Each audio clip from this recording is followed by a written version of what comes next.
Sometimes it feels like my life is two roads that never cross. One, the highway my husband drives away on. The other, the treadmill at the gym where I keep running in place. I'm 40. I have red hair, freckles, skin that blushes easily in the sun. People often say, "You're so vibrant, so alive." And I smile, thinking that brightness is just a way not to show how tired you really are. My husband is a long haul truck driver. Big, strong, with hands that smell like diesel and cheap coffee from roadside diners. He always used to say I was his best road. He'd call from the highway, send me photos of sunsets, bring home silly magnets from different towns. He loved me, truly, not with pretty words, with actions. He always tried for us, saving, fixing things, making plans. He'd say, "Just a couple more years and I'll buy you your own beauty salon." I laughed. The gym is enough for now. Though honestly, sometimes I imagined my name hanging above the door of a bright, spacious place that belonged entirely to me. I'd been going to the gym for years. At first, it was a way to get my body back after childbirth. Then, a way not to go crazy from the loneliness when my husband was on the road. An hour of music, iron, sweat, mirrors where I didn't see a trucker's wife, but a woman who could still change. A few years ago, my niece started going with me. She's 18. You know the type. Long legs, perfect skin, huge eyes. Next to her, I felt like the upgraded version, the one who already knows what beauty costs. She'd laugh, "Auntie, you're fire. Do you even realize how you look?" I just wave her off. Compliments from family always feel a bit exaggerated. At some point, the gym became our shared ritual. She'd text, "Leg day?" I'd answer, "Let's destroy ourselves." And we'd go together, joking, gossiping, talking about her admirers, my recipes, new sneakers. And meanwhile, my husband was driving. He was always driving, at nights, in the morning, in snow, in rain. Sometimes, lying on the stretching mat, staring at the ceiling, I'd think our marriage felt like a highway too. Long, straight, without sharp turns. No accidents, no surprises. I won't say I was unhappy. No. I had a home, a husband who adored me, stability, my small freedom in the form of the gym and occasional girls' nights. There was only this quiet thought inside. Is this really all? Or did I once promise myself something different? If you had asked me back then whether I wanted anything more, I would have said, no, I have enough. Because that's the right way for a 40-year-old woman with a loving husband to answer. I didn't yet know that enough is a very fragile state. All it takes is someone who looks at you and says, "You could be more."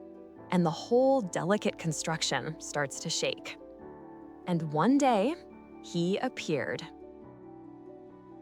He showed up like someone straight out of a commercial for a new life starting Monday.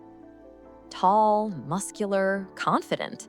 Short, dark blonde hair, straight posture, clean sneakers, a deliberate walk. Not one of our usual gym regulars he recognized by their shirts and habits. A new one. He walked in as if he already knew people would look at him. And they did. Girls at the mirror, girls on cardio, everyone. Including my niece. She leaned toward me and whispered, "Auntie, look, our new gym equipment." I snorted. I think he can manage just fine without us. But I watched him too. Not like the 18-year-old girls, with open excitement. Differently. Like a woman who sees the body but also reads the energy. There was something very alive in him. That bold kind of youth that has no doubts, only I want and I take. At first, he was just training, but I noticed how his eyes kept catching on my niece and on me. Not in a sleazy or sticky way, more like he was studying us. And one day, after a workout, when we were getting ready to leave, he came over himself. "Girls," he said, "you look like a fitness commercial team. Honestly, it should be illegal." My niece burst out laughing. I smirked. "You haven't seen my husband yet," I said. "He'd pin you to the floor with a barbell if he heard that." "Oh, you're married?" he asked, pretending to be surprised. But there was no disappointment in his voice, more like curiosity. From that day on, he became part of our gym's ecosystem. He'd come over, spot the barbell for me, bring plates, sometimes correct my niece's form, and sometimes pretend to correct mine, though I've known how to squat properly for years. He flirted easily with both of us. With my niece, in that young way, with jokes, memes, music. With me, subtler, with looks, pauses, and a certain attention to tiny details. He'd say things like, "Your back looks amazing when you do deadlifts." Or quietly add, "That blue color suits you. It brings out your hair." I laughed it off, waved him away, said, "You like flattery, don't you?" But something inside still reacted. Not like a girl, like a woman who has spent years being a wife, a mom, a relative, and suddenly becomes a woman on her own again.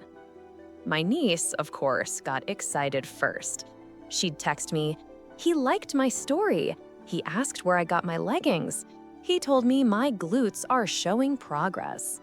I smiled reading these messages in the evenings while my husband was on the road, calling me from some highway, talking about the weather and trucks.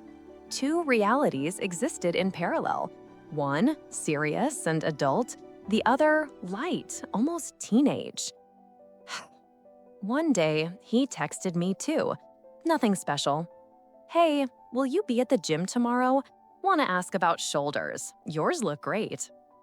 I looked at the message, smirked, and thought for a long moment whether to reply. I answered, "I'll be there. Shoulders are discipline, not magic." He sent a smiley. And that's how the conversation started. We talked about workouts, music, how hard it is to wake up early.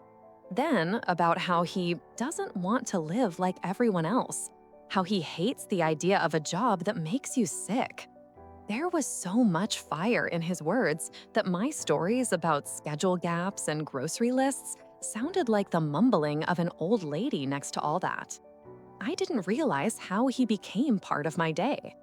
In the morning, my husband texting, "I'm on the road, we'll be home by Sunday." During the day, clients, chores. In the evening, gym, niece, him. At night, his messages about how the world is too small if you stay in one city. Back then, I still could have stopped. I could have told myself, "You're a grown woman. You have a husband who loves you. Don't play with fire." But there are sentences after which nothing goes back to how it was. One day, he wrote, "Do you even realize how men look at you at the gym? You're not like their girls. You're the kind of woman a man wants to grab and never let go." I reread that phrase several times, and I felt something long forgotten rise inside me. From that day, it stopped being just a game. At first, it was just longer workouts than usual. The three of us, me, my niece, and him, stayed late at the gym, talking at the bar counter, discussing music, series, workouts. Then my niece started dropping out sometimes. "I'm tired, I'll go earlier." And then it was just him and me. He had this way of making the world shrink down to two people.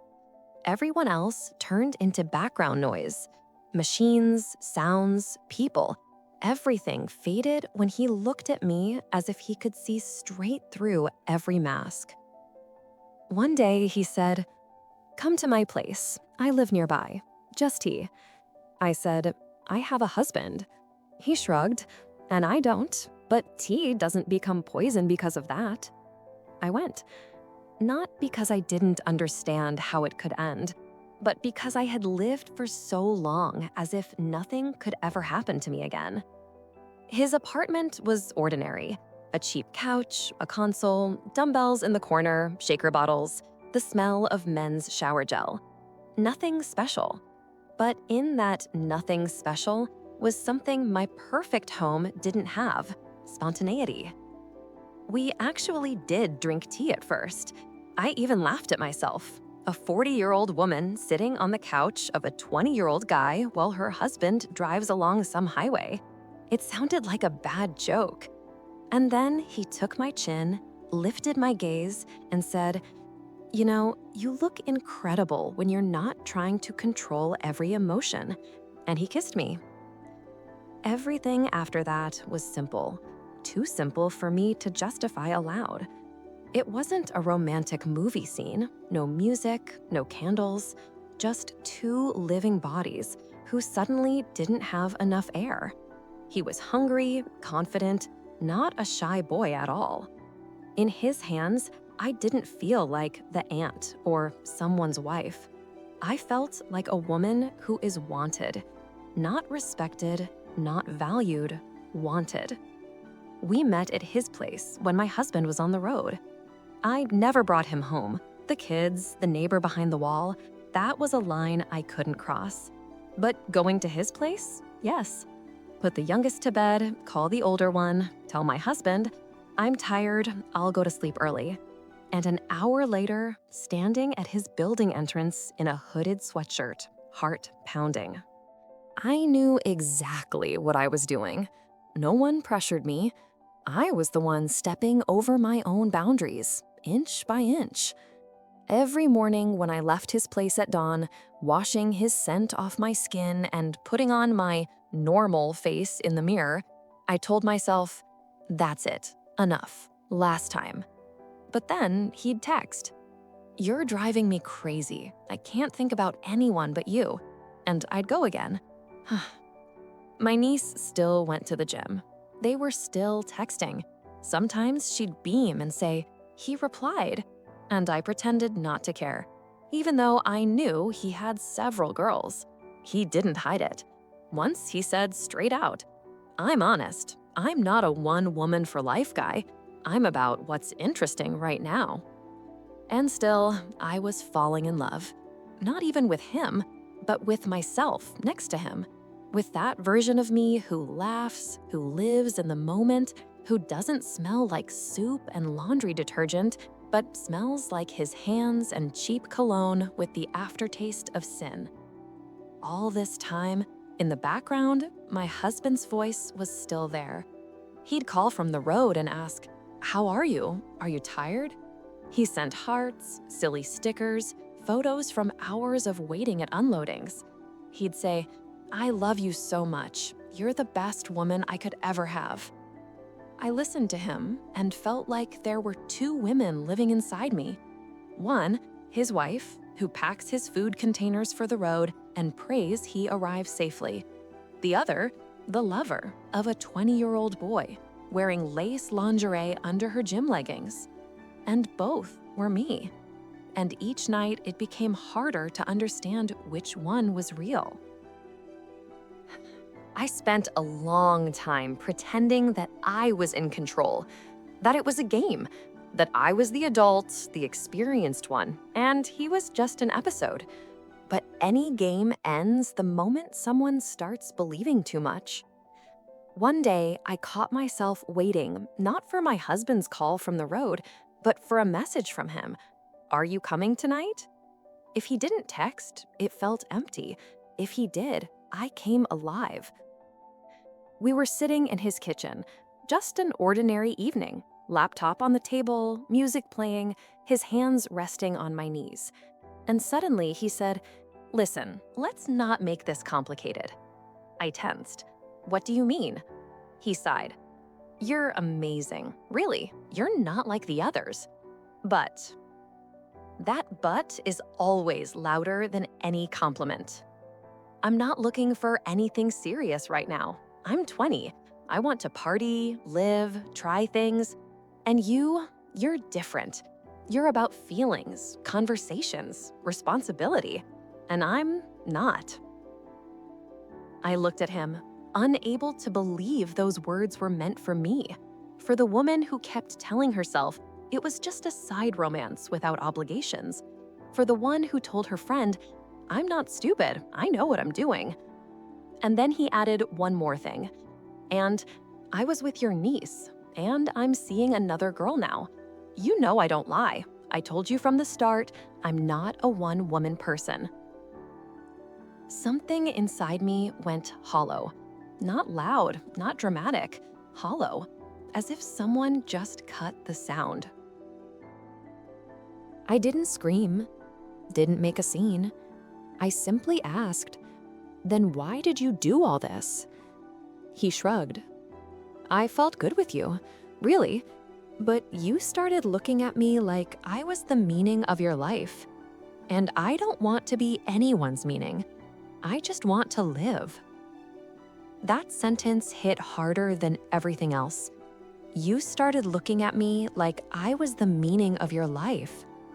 Because deep inside, I knew he was right. I had made him my escape, my secret door out of a life that had too much have to and too little want to. I stood up, got dressed without looking in the mirror, and left without slamming the door. That night, for the first time in a long time, I didn't look at my phone.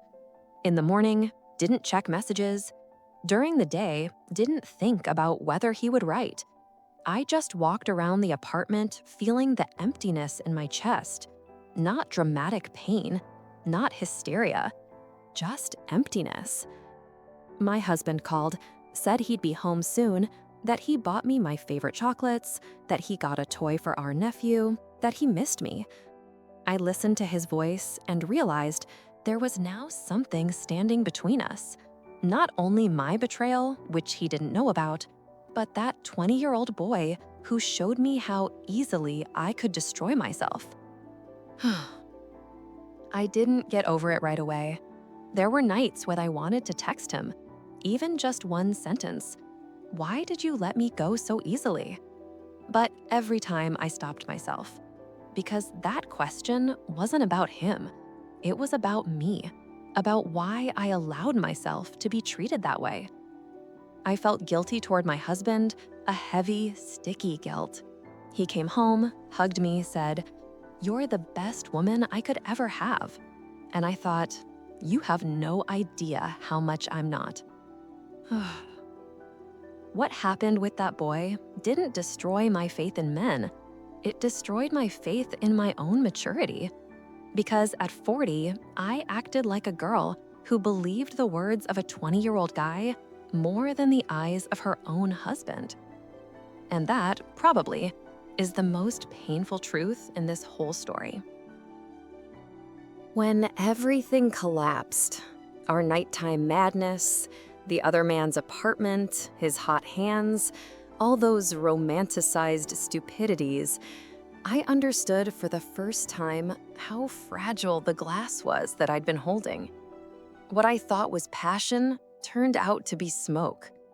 And everything that had held my life together all these years, my husband, our home, stability, suddenly became a brick under my feet that I had kicked out myself. After he said it, I met someone else, it felt like the whole world turned transparent. The room, the walls, his face, even the air, none of it had weight. Only one word kept knocking in my head. Fool. Idiot. How could you? No, I didn't ruin my marriage. I ruined myself. I came home that very night, and I didn't have the strength to cry, as if all the water inside me had already dried up the moment he looked away. My husband was asleep, peacefully, with a soft snore, with the face of a man who would never even imagine that the woman he worships had just been standing in another man's apartment, trying to gather the last pieces of her dignity. I watched him for a long time, this big, tired, kind man who never raised his voice, who drove me to the sea because you look exhausted, who bragged about me to his coworkers, who loved me, heavily, quietly, endlessly. And the guilt hit me so hard, I wished I could disappear. But I lay down beside him, carefully, as if afraid to disturb the person to whom I now owed more than anyone in my life. The next days felt like living in two different bodies. One walked, cooked, answered messages, worked. The other slowly crumbled inside, like dry clay. My husband came back from a long haul a couple days later, cheerful, with gifts, with stories about how he missed me. He hugged me, and I stood stiff, almost cold. And he noticed. "You tired?" he asked. "Yes, just tired," I replied. And for the first time, I couldn't hold his gaze. He brought me tea, tucked a blanket over me, stroked my hair, and with every bit of his attention, something thin inside me kept tearing. Because attention from the person you love is happiness, but attention from the person you betrayed is torture. I tried to return to normal life. Gym, work, cooking, my sister's laughter, a husband who kept leaving and returning like clockwork. But everything that once felt like stability now looked like a stage set. Inside me, there was only an empty space left. A space where there once were sparks, adrenaline, his laughter, his late-night messages, his hands on my waist. And I found myself thinking that even remembering him hurt, not because I loved him, but because I hated the woman I became next to him. I didn't tell my husband anything, and I never will. He doesn't deserve that kind of truth, the kind that would destroy not only him, but everything he built for us. Yes, it's cowardice, but sometimes confession isn't honesty, it's selfishness. My husband kept loving me, kept believing in me, kept placing me on a pedestal I no longer deserved. I learned how to keep living, but I never learned how to feel again. There are women who survive a man's betrayal, and there are women who survive their own. I turned out to be the second. Now, in the evenings, when my husband calls from the road and says, "Take care of yourself, I love you." "I love you too," I answer. But in my voice, there is no love, only silence. The kind that remains after something inside you dies. I didn't return to my husband. I just came home. And home isn't always where your heart is. Sometimes it's where your duty is, where your guilt is, where you keep living even when you don't burn anymore. And maybe this is the heaviest form of loneliness.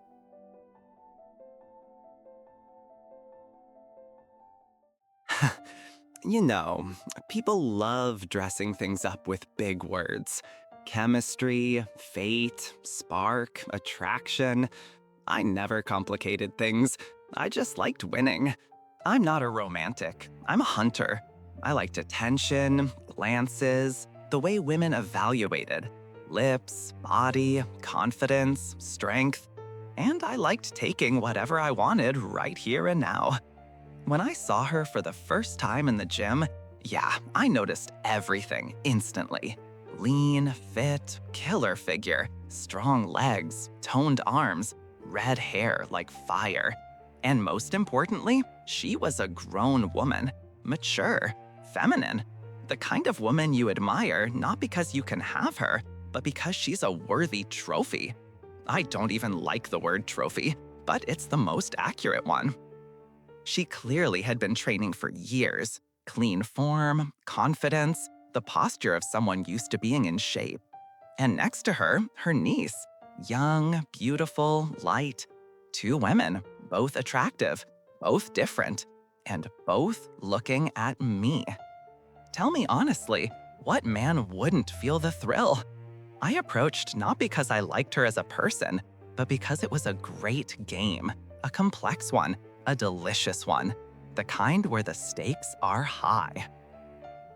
At first, it was simple. Light flirting, a few jokes, a look held a bit longer than necessary. I saw the shift in her breathing. I saw the niece watching from the corner of her eye. I saw them both trying to figure out, who is he smiling at more? That's fuel, and I won't pretend otherwise. She acted more composed, but her eyes gave her away. A strong woman, long married, used to being in control. And suddenly, there's a guy who knocks that control off balance just by looking at her the right way. I've always been drawn to the challenge, and she was a challenge.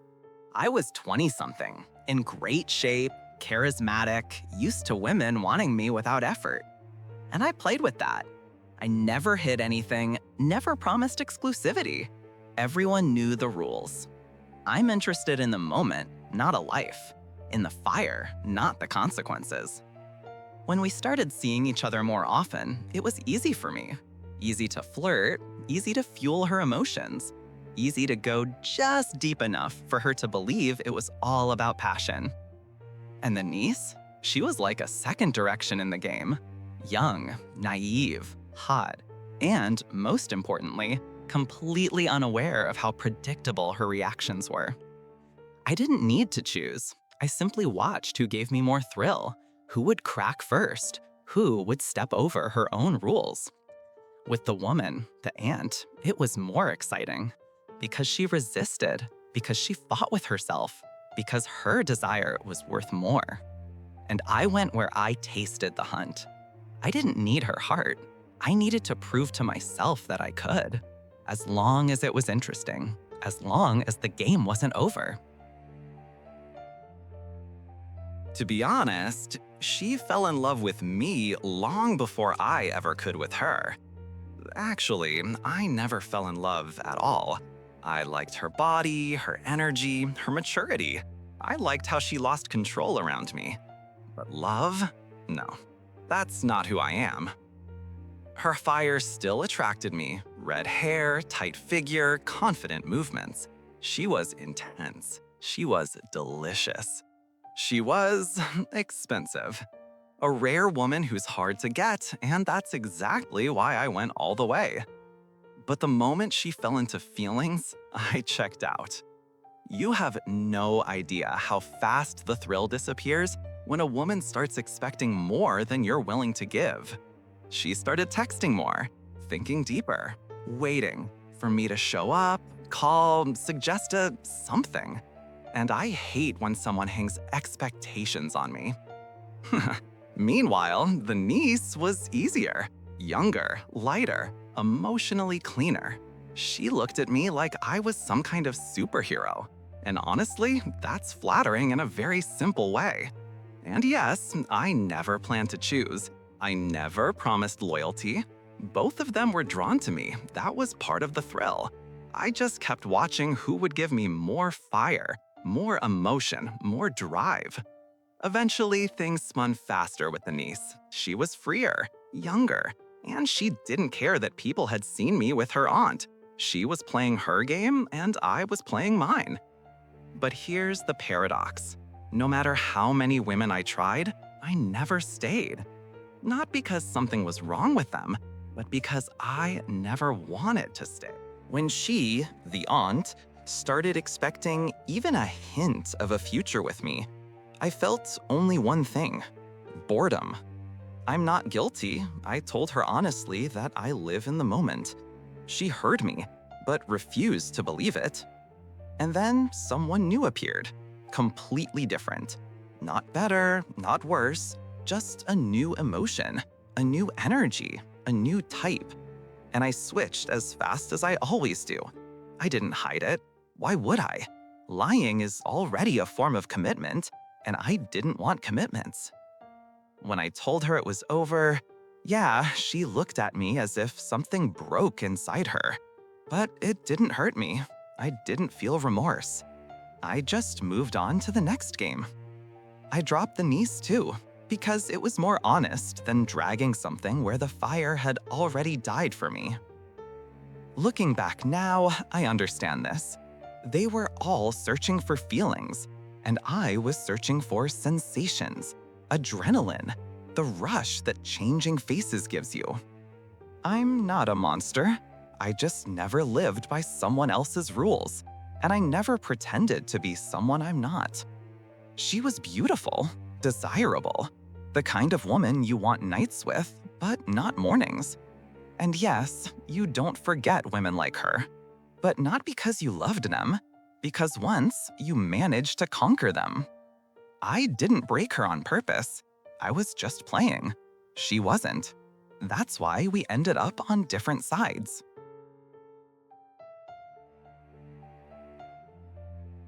This story looks simple on the surface. A married woman, young attention, an affair, pain, return. But psychologically, it is a classic triple conflict. Conflict between duty and self, conflict between stability and passion, conflict between inner emptiness and outer roles. To understand her actions, we must look at the woman through the lenses of her family system, her attachment type, her emotional deficits, her suppressed roles. 1. Her internal profile, a psychological portrait. She is around 40, vivid, striking, red hair, freckles, athletic, deeply feminine. But the key point is, she has been strong her entire life. Women like this grow up with an unspoken message. People can rely on you. They become the stable ones, the responsible ones, the reliable ones. They rarely allow themselves weakness. They carry the family's emotions, problems, and routines. Psychologically, this is called the emotional container role. She carries her husband's fears, his exhaustion, his absences, his pressure and stress. Her own feelings she stores far away, not because she lacks emotion, but because life trained her to survive by suppressing them. 2. Her marriage. The love is there, the emotional connection is not. Her husband is a long-haul truck driver. He loves her, truly, deeply, loyally, but love is not the same as emotional nourishment. Provider-type men often function this way. Actions, work, providing, helping, very strong. Emotional presence, support, communication, intimacy, very weak. They speak different love languages. Her love language, attention, presence, emotional closeness. His love language, providing, stability, material support. When love languages don't match, a woman starts feeling, I'm not important. I'm beautiful but invisible. I'm desired as a wife but not desired as a woman. In psychology, this is called emotional deprivation, a form of deep emotional starvation. She did not feel lonely, she felt unnourished, a crucial difference. 3. The gym, the place where old roles fall away. She has trained there for years. It is not a place of betrayal. It is a place where she separates herself from her household identity. At the gym, she is not a truck driver's wife, a homemaker, the holder of the family's stability, the woman who waits, the woman who listens and supports. At the gym, she becomes a physical, energetic, capable woman in her own body. And this activates a psychological pattern common in women 35 to 45, the archetype of awakening sexuality, not about cheating, about coming back to herself. 4. The niece, the young man, a trigger of feminine competition. The young, attractive man didn't just appear in the gym, he activated ancient instincts. He appealed to both her and her 18-year-old niece. This awakens subconscious female dynamics: comparison, competition, desire to feel younger than you think, desire to prove that you are still desirable. This isn't pathology. It is biology plus psychology. For a 40-year-old woman, attention from a handsome, strong, charismatic 20-year-old man acts like an emotional euphoria, equals a neurochemical surge of dopamine. It is not love. It is a reactivation of youth, femininity, sexual power, inner value, personal vitality. 5. Why she became vulnerable to his attention. Women don't cheat simply because. They cheat when 3 factors align. 1, emotional emptiness at home. She had it. 2, high feminine energy plus dissatisfaction. She had it.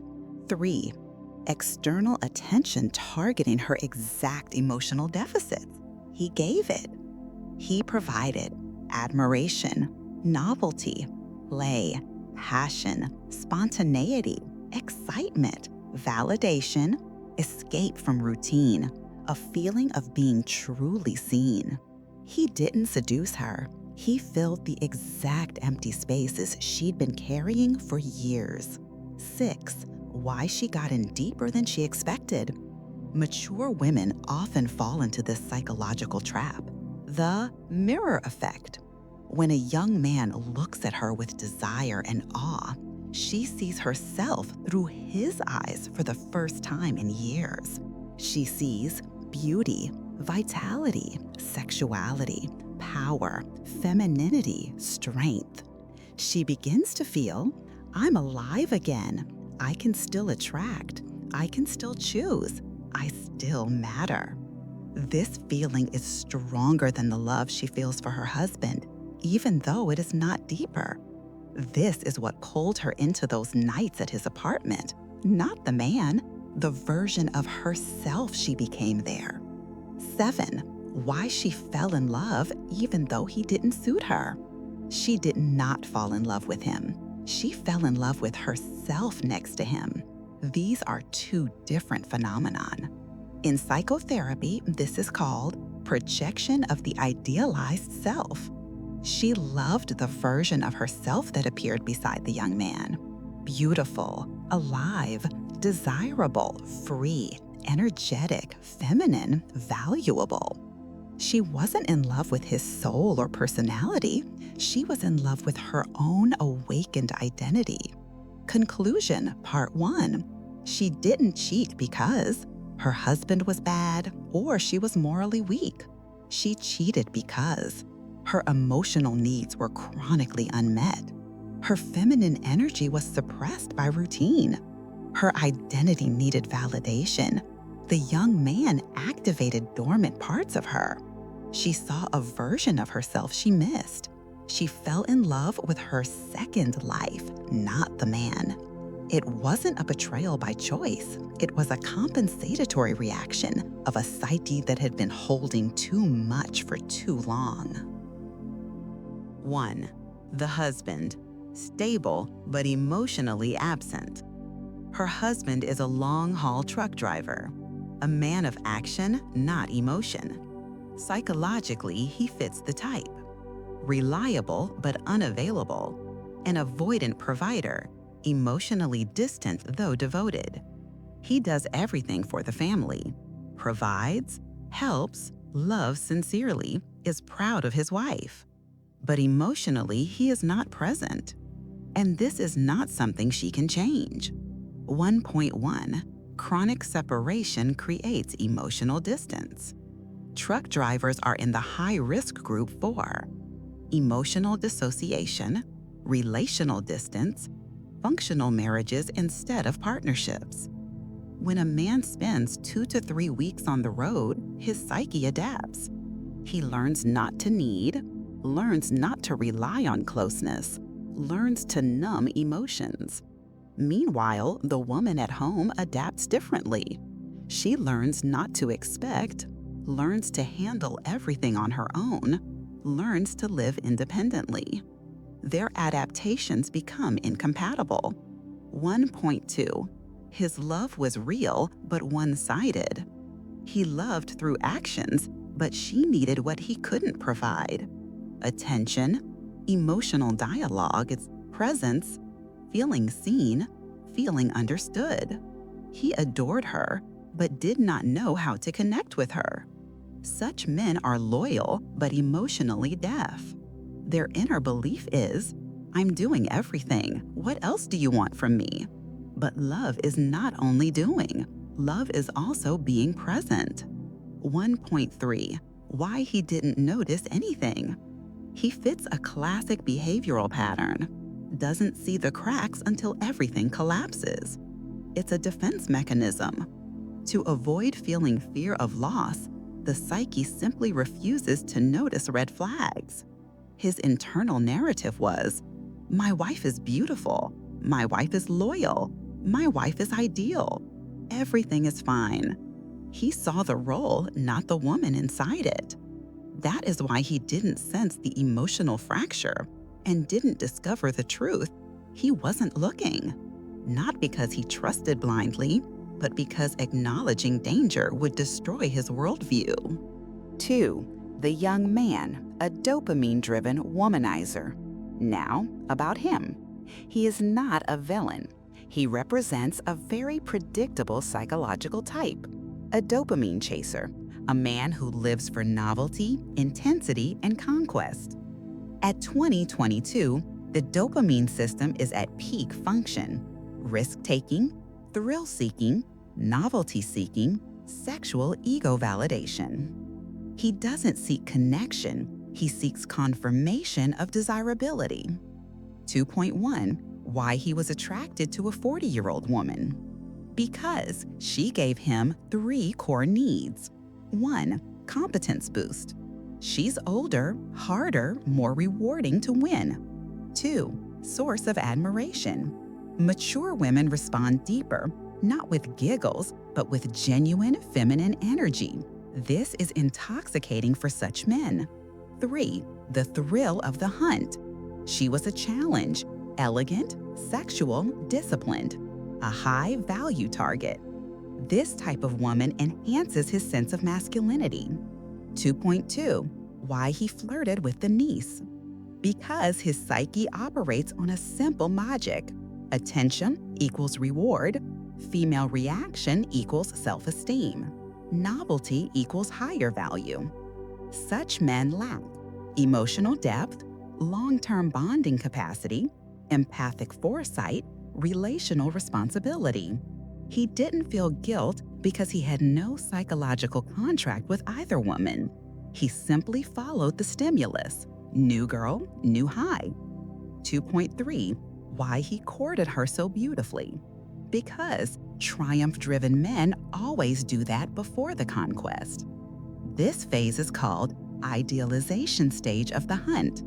He turned on charm, focus, presence, sexual energy, attention, but only until she was won. Then came the second phase, drop of interest and search for novelty. This is physiological, not malicious. 2.4. Why he broke her heart. Not out of cruelty, out of psychological immaturity.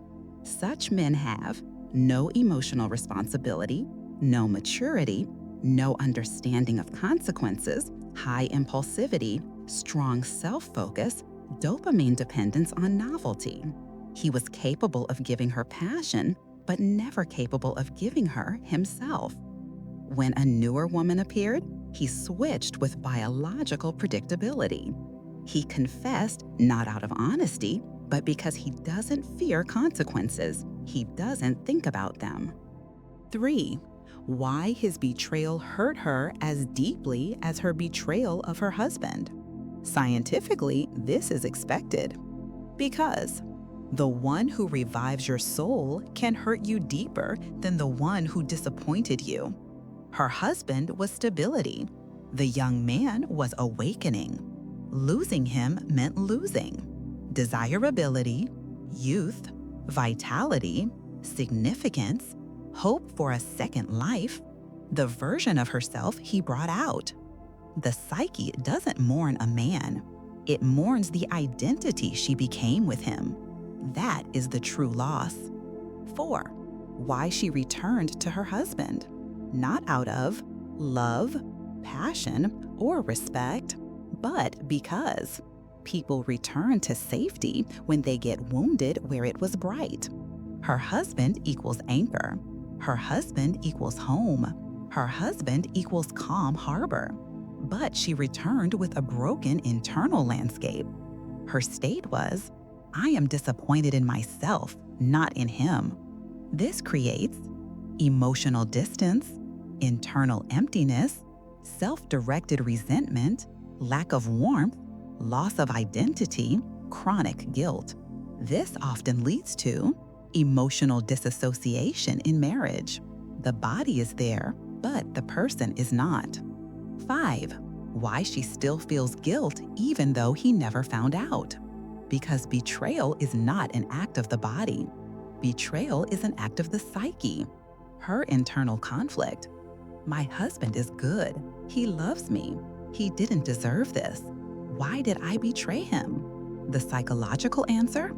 She didn't betray her husband. She betrayed the version of herself she wanted to be in his eyes. Guilt can be hidden, but it cannot be undone, even if no one ever discovers the truth. Final conclusion. This story is not about cheating or love triangles.